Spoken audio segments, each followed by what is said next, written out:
Baik, terima kasih atas waktunya. Jadi pada hari ini saya akan sampaikan terkait materi quality control pada MRI. Pada pertemuan ini kita akan membahas seluruh program quality control yang ada di MRI secara mengikuti aturan dari ACR atau American College of Radiology. Oke, langsung saja. Sebelum kita lanjut ke materi, kita harus tahu dulu kenapa kita harus melakukan QC pada MRI. Jadi American College of Radiology sudah membuat peraturan ya, di mana mengharuskan pengujian alat secara rutin baik dari mingguan, bulanan, tahunan ya, sebagai basis agar sebuah klinik atau instalasi radiologi ini bisa terakreditasi secara ACR ya. Jadi ada akreditasi dari ACR. Kemudian di Kanada ini direkomendasikan ya, negara Kanada ini merekomendasikan klinik atau instalasi radiologinya untuk mengikuti guideline dari ACR. Jadi di Kanada sana seperti itu. Sedangkan di Indonesia ya masih belum mengikuti ACR, namun berbagai dasar hukum dan peraturan pemerintah untuk menjalankan program quality control itu sudah dilakukan. Quality control di Indonesia tentu saja masih sama dengan di negara-negara lainnya. Kita melakukan quality control untuk menjamin keselamatan pasien dan menghasilkan image yang bernilai diagnostik tinggi atau mampu menghasilkan nilai suatu hasil pemeriksaan dengan nilai diagnostik yang mampu menegakkan sebuah penyakit. Nah, dalam melakukan quality control kita perlu melibatkan beberapa tim ya. Jadi selain tim juga user di sini perlu terlibat, artinya pengguna atau radiografer. Pasti rekan-rekan semuanya bertanya, kenapa kita harus terlibat? Kan harusnya vendor yang menjamin kualitas dari MRI. Ya, jadi vendor di sini tidak melakukan evaluasi rutin ya, tapi vendor melakukan preventive maintenance namanya. Dia bukan quality control.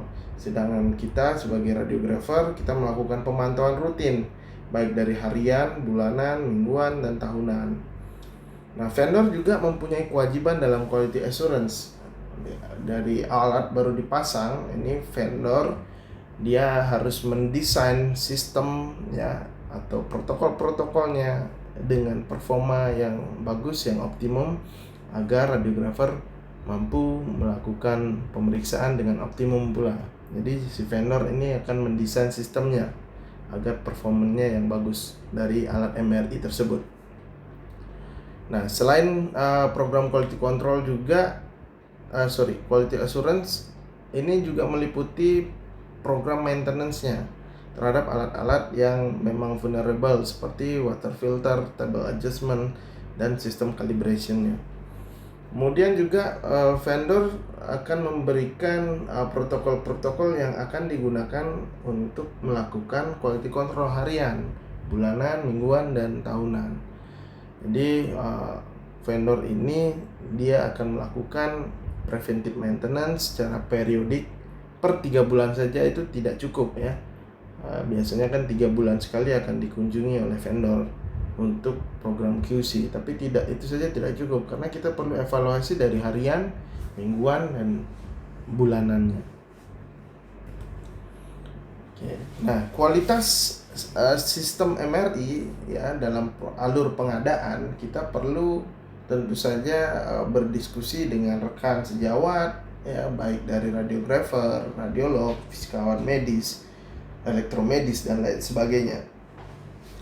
Dalam keperluan klinis, dalam proses pengadaan pertama yang perlu kita lakukan adalah tentu saja request spesifikasi desain ya, apa saja koil yang ada di MRI tersebut ya, yang ingin kita pengadaan, kemudian softwarenya bagaimana, apakah open software semua atau ada beberapa yang di lock mungkin ya. Kemudian bagaimana MRI acceptance testnya, apakah ini perlu dilakukan ya di awal pembelian, karena spesifikasi yang kita beli ya sesuai dengan spesifikasi pabrik saat dipasang itu harus sama. Tidak boleh nanti kita pesannya 3 Tesla tapi yang datang sistemnya yang 1,5 Tesla, jadi tidak sesuai dengan spesifikasi dari proses pengadaan tadi.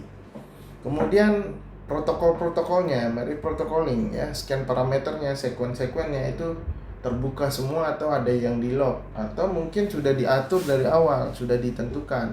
Oh, mau MRI kepala ini sekian menit, sudah diaturkan parameternya. Dokternya mau apa saja gambarannya, itu sudah bisa disettingkan di awal.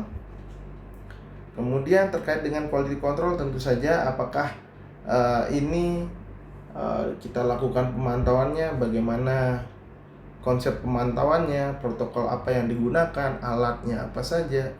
Karena tentu saja kita memerlukan Phantom yang diberikan ini Phantom water Phantom aja atau Phantom ACR. Nah, itu juga perlu kita ketahui karena bertujuan untuk apakah alat ini berfungsi seperti hari di saat pertama kali dipasang, kemudian kita lihat trennya di minggu depan seperti apa, terus sampai bertahun-tahun itu harus mengetahui bagaimana trennya melalui program QC tadi.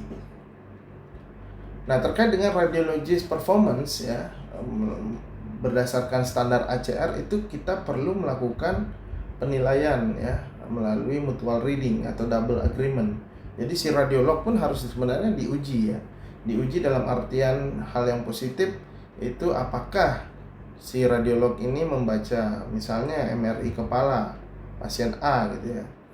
Nah, ini perlu diuji oleh radiolog senior atau radiolog yang sudah memiliki konsultan gitu misalnya, untuk sebagai double agreement apakah hasil bacaannya sesuai atau tidak. Seharusnya seperti itu menurut standar ACR. Sedangkan di Indonesia saya rasa ini masih jarang ya dilakukan. Hal yang paling penting terkait dengan QC pada MRI tentu saja adalah acceptance test. Saat pertama kali alat ini diinstal ya, kemudian pada setelah selesai perbaikan major repair ya, atau perbaikan besar, contohnya penggantian atau perbaikan komponen gradient amplifier, gradient coil, magnet, RF amplifier, digitizer board, dan signal processing board, ini perlu dilakukan acceptance test dan itu dilakukan oleh vendor ya yang melakukan perbaikan. Nah, batas toleransi ini juga ditentukan oleh Vismet di awal program QC ini dibuat ya. Jadi mulai dari mingguan ini menentukan scanner specific baseline value terutama pada low contrast detectability, center frequency. Nah, batas toleransi ini harus dievaluasi ketika ada perubahan pada hardware dan kondisi yang menyebabkan perubahan komponen elektronik lainnya. Nah, ini adalah tabel dari program QC yang dilakukan oleh radiografer ya. Jadi ada setup, kemudian ada table position accuracy, ada center frequency atau transmitter gain atau untuk pengujian atenuasi ya. Kemudian geometry accuracy measurement, high contrast spatial resolution, low contrast detectability, artifact evaluation, film printer quality control kalau dia masih menggunakan printer. Kemudian ada visual checklist. Semuanya ini dilakukan mingguan dengan kisaran waktu sesuai tabel ini ya. Ada yang 7 menit, mulai dari 1 menit sampai 10 menit. Nanti ada tabel untuk pengujiannya selama seminggu sekali, itu ada tabelnya. Nanti akan saya tunjukkan. Nah, ini tabelnya. Jadi yang dilakukan setup and table position operation ini ada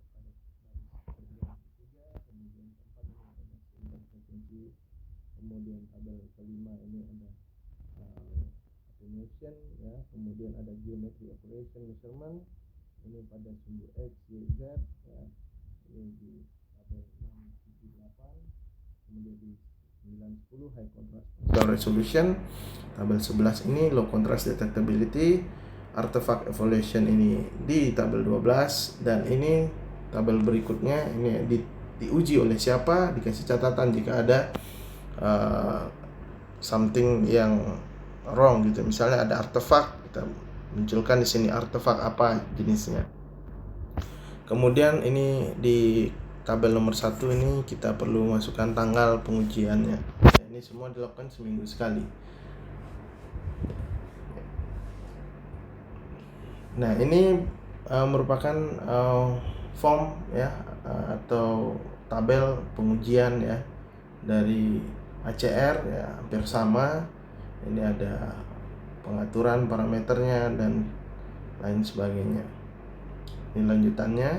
Nanti rekan-rekan bisa lihat. Kalau mau ditonton atau mau dibaca lebih detail bisa di skip atau di pause video ini.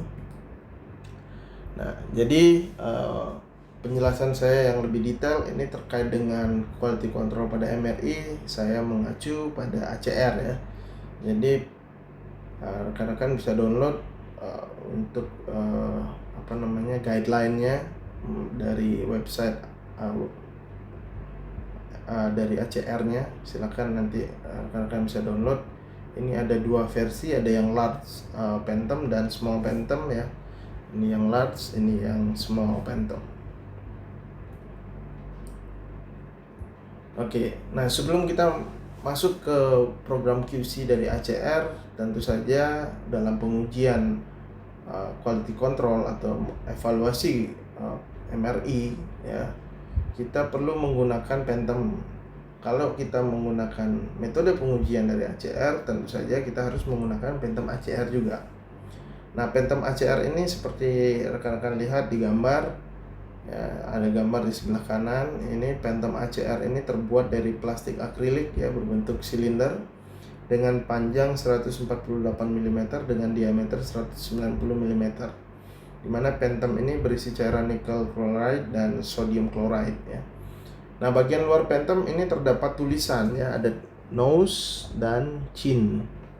Sini ditempelkan tulisan ini bagian luar, kata nose dan chin ini digunakan untuk memudahkan radiografer untuk menempatkan phantom saat akan dilakukan scanning. Jadi penempatan orientasinya itu sudah ada tandanya.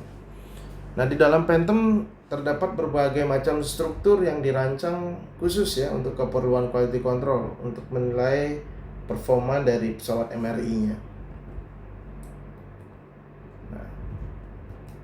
Untuk gambar yang dihasilkan ya, ini khusus menggunakan large phantom ya, dalam program quality control MRI ini perlu dilakukan atau perlu digunakan itu akuisisi gambar sagittal localizer dan 4 axial series ya.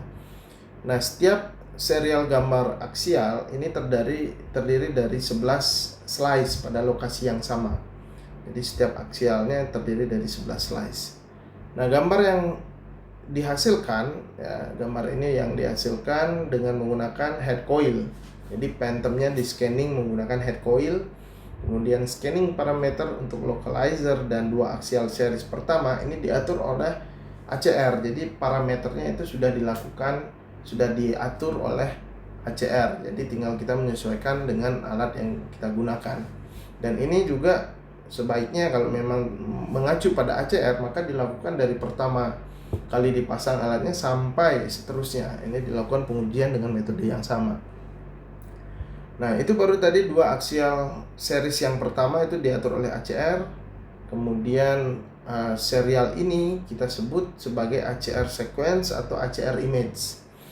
Kemudian untuk 2 axial series berikutnya atau axial series ketiga dan keempat, nah ini digunakan protokol dari masing-masing rumah sakit atau instalasi radiologi.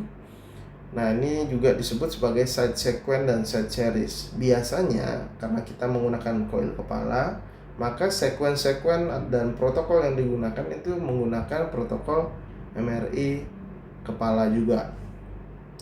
Untuk localizer ini irisannya dibuat dengan ketebalan 20 mili di pertengahan phantom dengan sequence spin echo ya. Bukan turbo spin echo tapi spin echo. Nah, gambar yang dihasilkan ya, kalau tadi sudah saya sampaikan bahwa axial series pertama dan kedua ini disebut ACR series, series ketiga dan keempat ini disebut side series ya. Nah, spin echo acquisition dengan parameter ACR untuk yang seri pertama, untuk yang seri kedua double spin echo acquisition, kemudian scan parameternya mengacu pada ACR, ini bisa menggunakan photon density atau T2 weighted acquisition, di mana saat kita menganalisis data ini hanya digunakan second echo image ya yang digunakan. Kemudian second echo image ini kita sebut sebagai ACR T2 series. Sedangkan di seri ketiga dan keempat ini biasanya digunakan untuk masing-masing T1 dan T2 pada pemeriksaan MRI kepala dan disebut T1 side series, T2 side series. Untuk parameter axial series ini dibuat jumlah irisannya ada 11 ya. Kalau rekan-rekan bisa lihat di sini di gambar ini ada 11 potongan, 11 irisan, di mana lokasi penomoran dimulai dari bagian inferior dari phantom dengan lokasi slice pertama berada pada label chin ya. Ini slice pertama berada di label chin. Kemudian dengan slice thickness-nya 5 mili, slice gap-nya 5 mili. Di samping gambar ini ya menunjukkan potongan sagittal dengan adanya 11 irisan, di mana slice pertama itu harus berada di pertengahan di 45 derajat wedges ini ya, ini di pertengahannya sini. Kemudian di slide terakhir juga harus bertemu di 45 derajat di wedges yang terakhir gitu ya, dengan rentang jarak persilangan antar wedges itu 100 mili.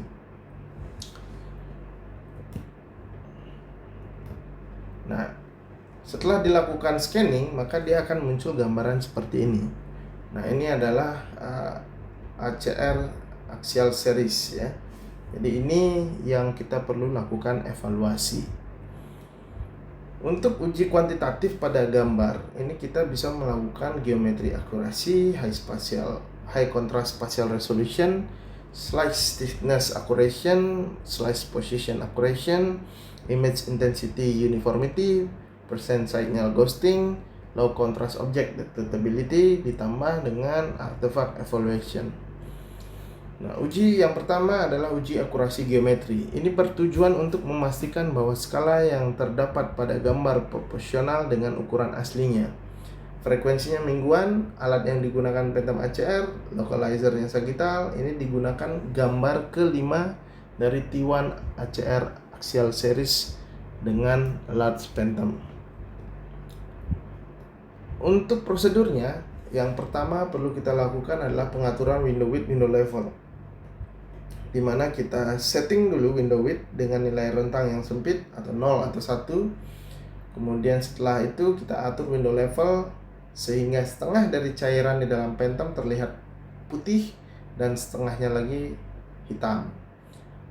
Kemudian catat nilai window level, kemudian rubah nilai window width menjadi nilai window level yang tadi dicatat pada step 1. Kemudian kita atur nilai window level menjadi setengahnya dari window width yang ada di step yang kedua. Kemudian kita melakukan pengukuran pada gambar sagittal ya. Karena ukuran phantom ini memiliki ukuran panjang di 148 mm, maka kita buat garis ya seperti gambar di sebelah. Kemudian kita masukkan ke kolom 6 yang tadi ya. Ini untuk sumbu Z. Ya, jadi tabel yang tadi di tabel nomor 6, kolom nomor 6. Nah, yang ini. Bentar. Di tabel nomor ini adalah sumbu Z ya. Jadi dimasukkan di sini. Kalau dia 148, jadi 148, maka nilai batas toleransinya adalah plus minus 2 mili. Ini maka masih dikatakan normal ya. Oke, kita lanjut lagi. Nah, ini seperti di gambar 148 ukurannya. Maka ini dimasukkan ke kolom 6. Dia nilai batas toleransinya di plus minus 2 mili. Kemudian pada gambar aksial ya, pada gambar aksialnya kita masukkan di kolom 7 untuk sumbu Y, kolom 8 untuk sumbu X.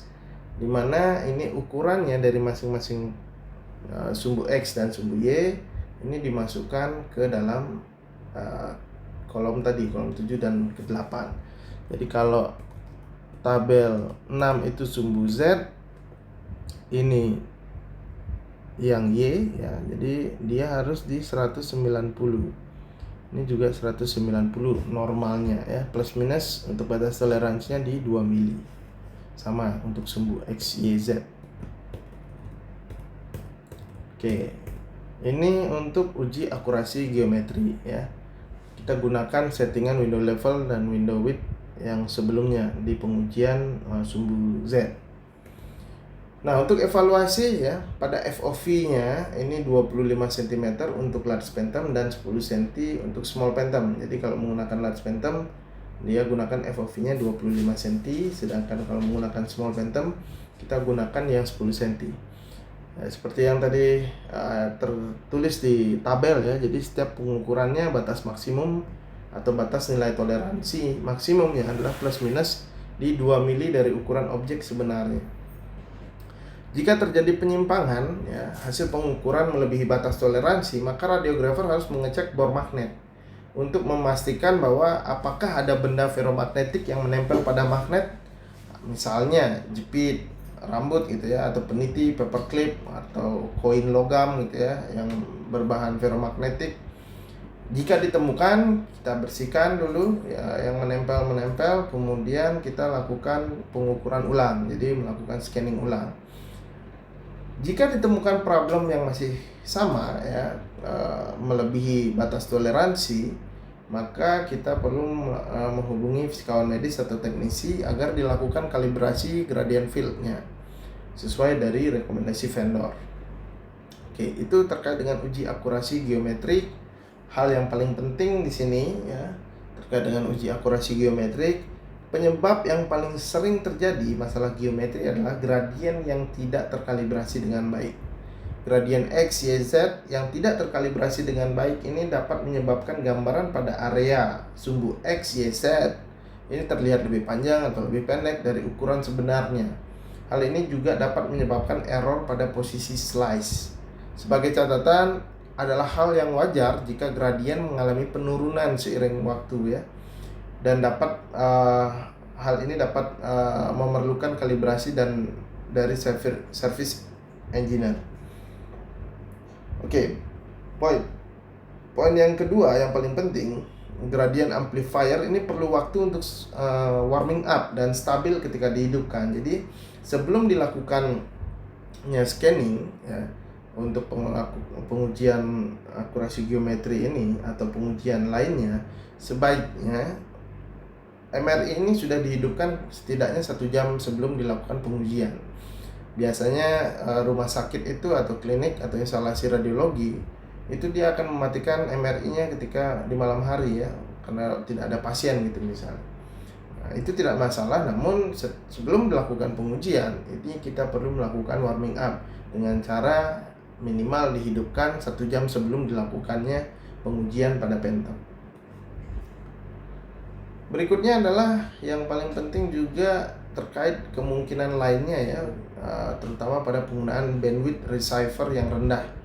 Nah, di beberapa tempat bandwidth sengaja diturunkan untuk meningkatkan SNR, namun harus dipastikan hal ini tidak melewati batas toleransi di mana magnetic inhomogeneity ini akan menimbulkan distorsi pada gambar. Kebanyakan scanner nilai default bandwidth untuk T1 ya, ini diatur cukup tinggi untuk menghindari distorsi, sehingga jika distorsi terjadi pada ACR T1 dengan bandwidth yang rendah, coba ulangi prosedurnya ya, dengan bandwidth yang lebih tinggi. Nah, inhomogeneities pada medan magnet, pada bor magnet juga bisa disebabkan oleh kesalahan pengaturan gradient offset, kesalahan pengaturan sip magnet, atau adanya objek ferromagnetik di gradient linearity yang menempel pada bor magnet ya. Khususnya pada open magnet system yang mempunyai gradient linearity yang kecil dan bor magnet inhomogeneity ini maka sangat mungkin menyebabkan dimensional error ya pada gambar Phantom sehingga ukurannya tidak sesuai. Dan ini perlu dilakukan langkah perbaikan. Oke, kita lanjutkan pengujian yang kedua, yaitu adalah High Contrast Spatial Resolution. Ini bertujuan untuk menilai kemampuan MRI dalam menampilkan objek terkecil ya. Ini frekuensinya mingguan, masih sama. Kita memerlukan Phantom ACR pada slice ke-1 ya di T1 ACR series, T1 axial ACR series. Untuk prosedurnya kita gunakan slice pertama ya untuk menampilkan resolusi insert. Kemudian irisan pertama pada Phantom ACR ini kita perbesar gambarannya 2-4 kali lipat. Atur window width pada nilai yang kecil ya, kurang dari 10% dari keseluruhan rentang nilai intensitas sinyal. Atur window level sehingga lubang pada resolusi insertnya terlihat dengan jelas satu sama lain, atau satu persatu itu terlihat jelas. Oke, lihat kita mulai evaluasi ya dari bagian paling kiri, di mana lubang yang berukuran paling besar itu adalah 1:1, kemudian ke kanan 1,0, dan paling kanan itu di 0,9. Itu untuk yang large Phantom. Sedangkan yang small Phantom yang paling kiri itu dengan yang paling besar ya, dari kiri ke kanan itu 0,9, yang tengah-tengah itu 0,8, dan yang paling kanan itu di 0,7. Lihat barisan dot pada upper left ya. Kemudian atur windowing agar lubang terlihat satu sama lain. Jika keempat dot ini terlihat, setiap baris bisa terlihat jelas, maka gambaran dianggap jelas secara horizontal, kanan dan kiri, kanan sampai ke kiri ya, pada ukuran yang direkomendasikan. Misalnya menggunakan large Phantom tadi di 1,1 sampai di 0,9. Kemudian masukkan ukuran dot terkecil yang terlihat jelas arah horizontal pada kolom 9 ya. Ini untuk menunjukkan spatial resolution di bidang horizontal. Kemudian kita catat ukuran large Phantomnya tadi ya sebagai catatan di 1,1, 1,0 dan 0,9 itu untuk di large Phantom. Sedangkan di small Phantom di 0,9 sampai di 0,7. Lihat pada dot di left right ya, atur windowing agar terlihat jelas. Jika keempat kolom ini terlihat jelas satu sama lain ya, ini secara vertikal atas dan bawah ukuran tersebut dianggap jelas. Kemudian masukkan di kolom ke-10 ya. Ini untuk sumbu vertikal. Untuk evaluasi ya, apa yang dimaksud terlihat jelas ya, tadi yang saya sampaikan terlihat jelas itu adalah agar dapat menampilkan setiap dot, maka spasi antar dot ini tidak harus memiliki intensitas 0. Hal tersebut tidak memungkinkan ya, namun observer harus menentukan pengaturan windowing yang tepat sehingga keempat dot pada satu baris bisa terlihat sebagai dot yang dengan intensitas sinyal yang lebih terang dibandingkan area sebelahnya. Jika 2 atau 3 dot dalam satu baris terlihat blur dan bergabung menjadi satu membentuk spot irregular, maka ini dianggap tidak terlihat atau tidak jelas ya. Nah, untuk large Phantom, FOV dan metrik pada T1 ACR series dipilih untuk menghasilkan resolusi di 1,0 pada kedua sumbu horizontal dan vertikal. Untuk kedua arah untuk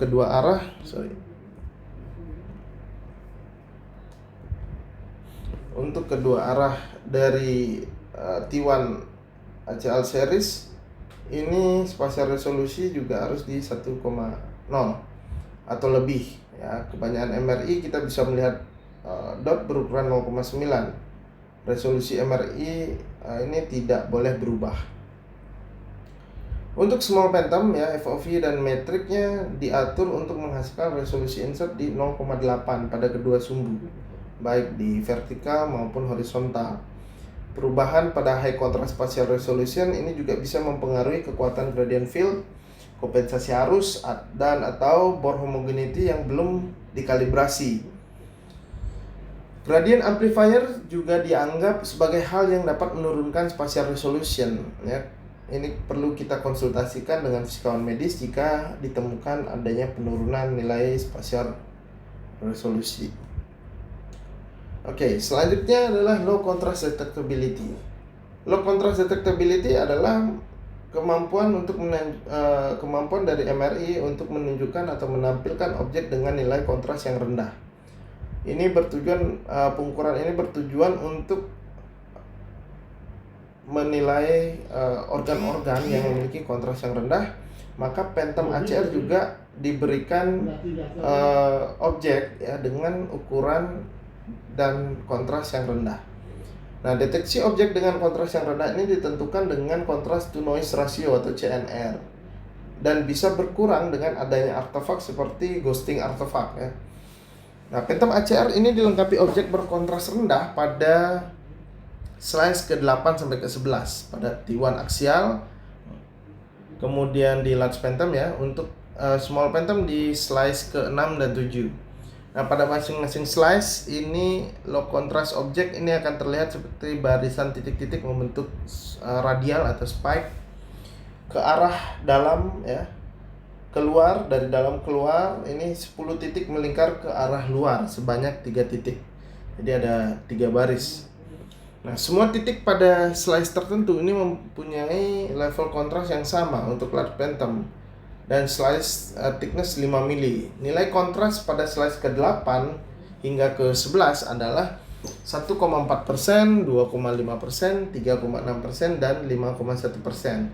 Sedangkan di small phantom ini slice ke-6 dan 7 memiliki nilai kontras 3,6% dan 5,1%. Semua titik pada kondisi tertentu ini memiliki diameter yang sama dengan titik lingkaran lainnya.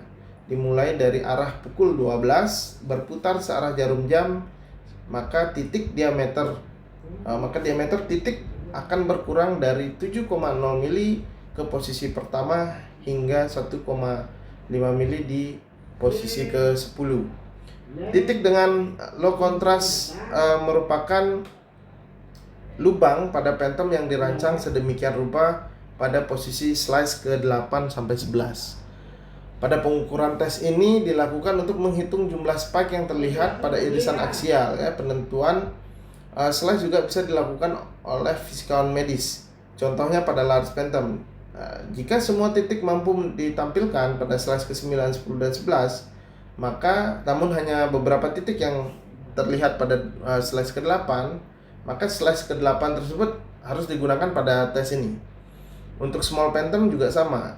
Jika pada semua titik pada slice ke-7 bisa terlihat, maka slice ke-6 yang digunakan. Namun jika mampu menampilkan pada slice ke-8, 9, 10, maka gambar yang ke-11 yang harus digunakan pada pengujian. Begitu juga untuk yang small phantom ya. Ini semua dimasukkan di tabel pada kolom ke-11 di tabel QC-nya tadi. Nah, ini gambarannya. Jadi titik radial ini atau spike ini kita uji. Untuk yang di bawah ini yang large phantom, sedangkan gambar yang di atas ini yang small phantom. Ini kita gunakan slice tergantung yang munculnya di slice keberapa. Oke, untuk frekuensinya ini mingguan ya. Alat yang digunakan Phantom ACR masih ya dengan slice ke-8 sampai ke-11 untuk yang large phantom, sedangkan di small phantom slice ke-6 dan 7. Untuk prosedurnya kita tampilkan gambar yang akan dianalisis, atur window width, window level sehingga dapat menampilkan objek dengan baik. Dan ini window width dan window levelnya harus dicatat ya, harus digunakan sama dari pertama kali dilakukan pengujian sampai seterusnya dan konsisten digunakan. Kemudian hitung jumlah radial ya atau spike yang terlihat ya, mulai dari yang terbesar spike pertama. Kemudian jumlah spike ini yang terlihat selanjutnya menjadi skor dari masing-masing slice. Catat skor ini pada kolom ke-11 di tabel QC tadi. Jika tidak sesuai dengan kriteria, cek kembali posisi phantom. Jika phantom dalam posisi tilting, ini juga akan menyebabkan sumber masalah ya, seperti nanti akan saya tunjukkan contoh gambarannya. Dia akan tertutup gambarnya, tidak terlihatnya spike-nya. Jadi kita perlu lihat phantom ya, karena dia mengandung seed yang berlubang-lubang. Lakukan prosedur ASIAR series kembali jika ditemukan phantom yang tilting. Kemudian jika hasil perhitungan masih di luar batas toleransi, segera hubungi fisikawan medis dan teknisi. Nah, ini gambarnya. Jadi ini posisi gambar yang tilting, maka gambaran spike pada bawah ini akan terlihat hilang ya.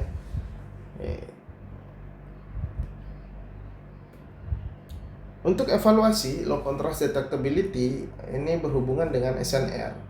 Namun faktor lain juga akan berpengaruh juga pada penurunan jumlah spike yang tampak pada gambar. Metrik yang berukuran kecil dan penggunaan subturning filter yang berlebihan ini bisa menyebabkan artefak yang mengganggu pada penampakan spike ya. Terkait dengan artefak yang bisa mengganggu, tentu saja image ghosting ya, ini juga bisa mengaburkan gambaran spike ya. Positioning phantom juga merupakan faktor penentu apakah spike ini bisa terlihat jelas sehingga tidak terjadinya penurunan jumlah ya. Jika terjadi penurunan jumlah spike yang nampak dari minggu ke minggu, maka positioning harus pertama yang dilakukan evaluasi atau dicek ya. Nah, ini kita perlu lakukan pengukuran ya. Kita buat ROI dari masing-masing radial spoke. Kemudian kita buatkan grafik ya, grafik SNR. Nah, ini dia akan grafiknya seperti ini ya. Untuk pengujian low contrast detectability berdasarkan dari SNR.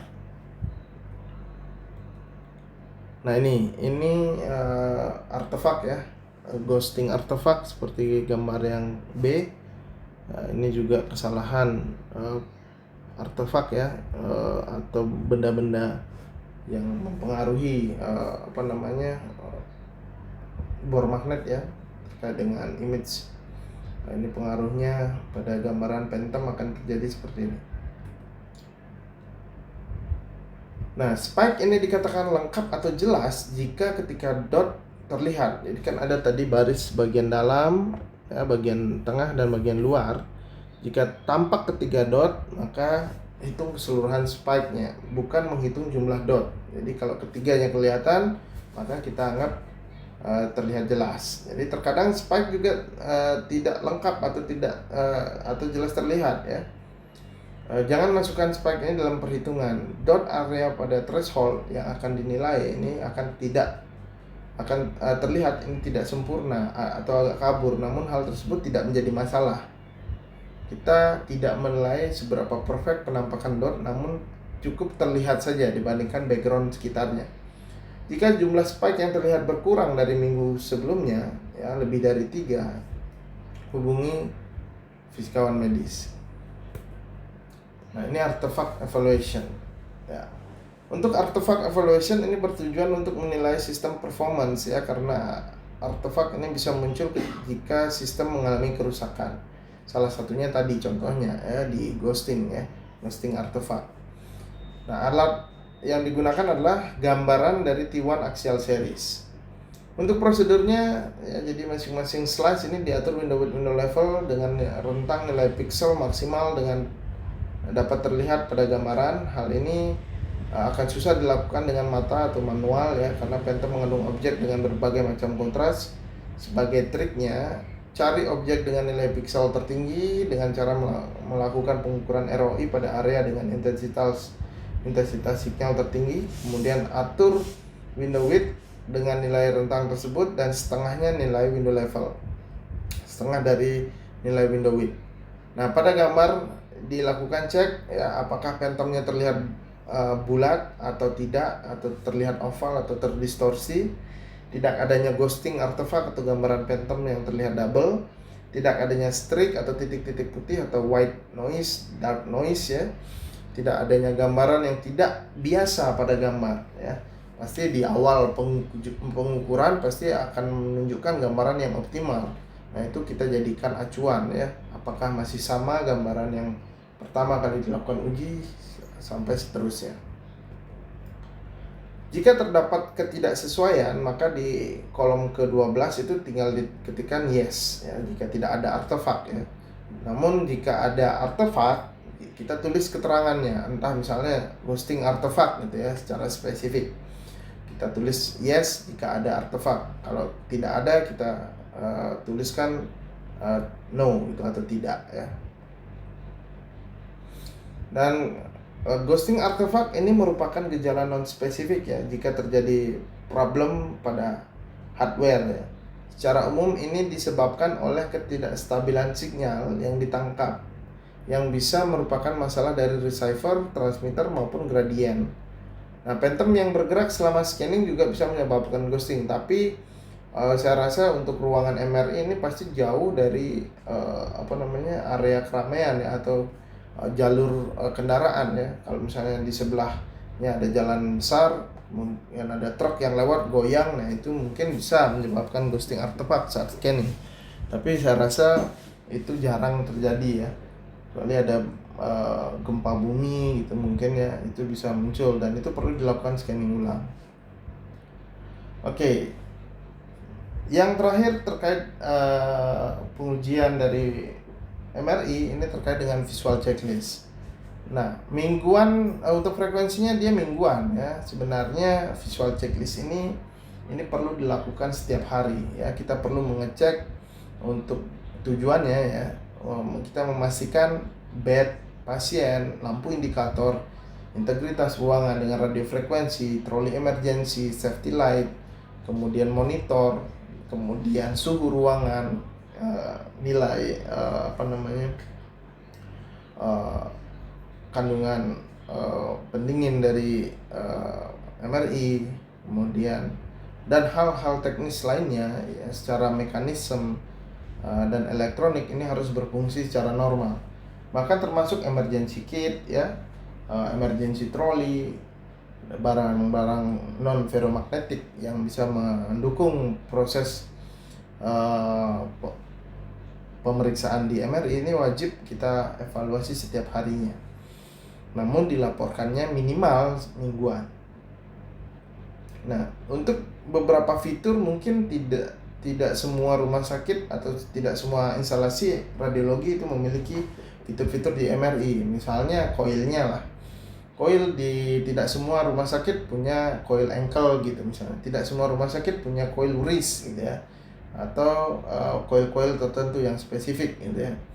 Nah, ini perlu kita lakukan penyesuaian dalam checklist ya untuk proses evaluasi.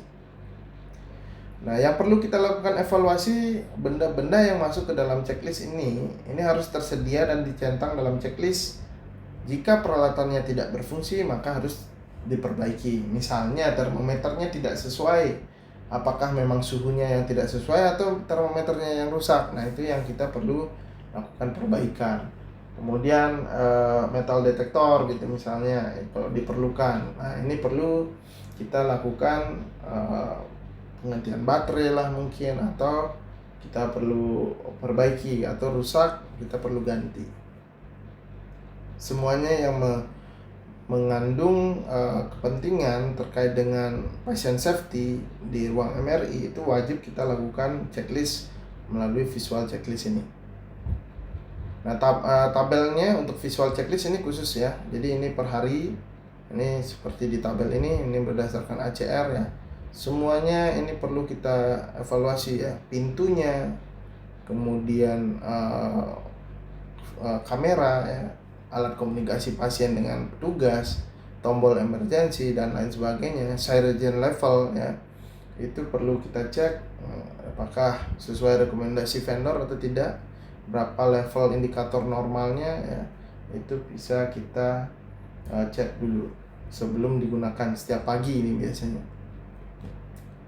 Oke, mungkin terkait dengan printer quality control ini kemarin saya sudah sampaikan di pertemuan sebelumnya. Saya rasa ini semua sama ya. Printer di MRI, di CT scan, di CR, DR itu kan bisa digunakan di semua modalitas. Jadi tinggal menyesuaikan saja. Program quality controlnya sudah saya sampaikan di pertemuan sebelumnya, sehingga untuk pertemuan MRI di part 1, 2, dan 3 ini sudah selesai. Silahkan dipelajari. Jika ada yang ingin ditanyakan bisa tulis di kolom komentar apa yang ingin ditanyakan. Kalau nanti ada kesempatan saya akan jawab di kolom komentar. Oke, baik, terima kasih semuanya.